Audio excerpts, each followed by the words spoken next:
As animal rights activists, our goal is to have a peaceful and non-violent world.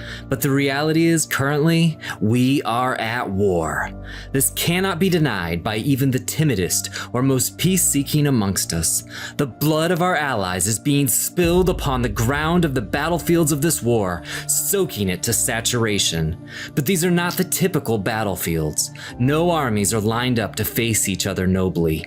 Instead, our allies are unarmed prisoners held captive under unrelenting abusive conditions, and the suffering finally ends after a painful and often merciless execution. The screams may be muffled by the opaque walls that they are using to hide their suffering from the world, but they do not go unheard. The animals are crying out for us to rise up, and we must answer that call.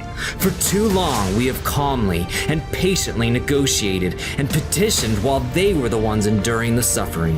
But patience is no virtue when you ask others to endure the burden of misery and sorrow. This ceases to be patience and becomes complacence. And it does us no good to acknowledge that many of us were once upon the side of the villains in this war.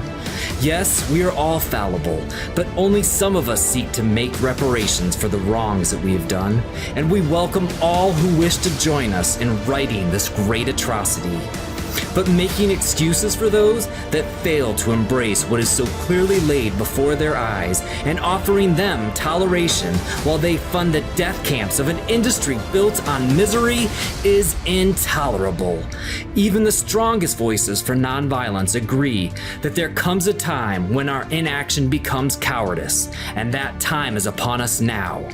How many more billions must die before they are worth a greater sacrifice?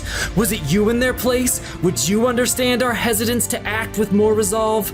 I cannot tell you what actions we must take, but it is clear that we must go far beyond anything currently being done. We must not seek to please with our actions this present generation blinded by their prejudices. We answer only to the cause of eternal justice, which is so clear to all those willing but to open their eyes, unfiltered by the lens of our current lies and mythologies. Animals were not put here to be used and abused by our species. We must cease to be the oppressors. We must embrace justice for all. We must rise up before billions more fall to the blade of injustice. Yes, let us rise up so that we may shut them down.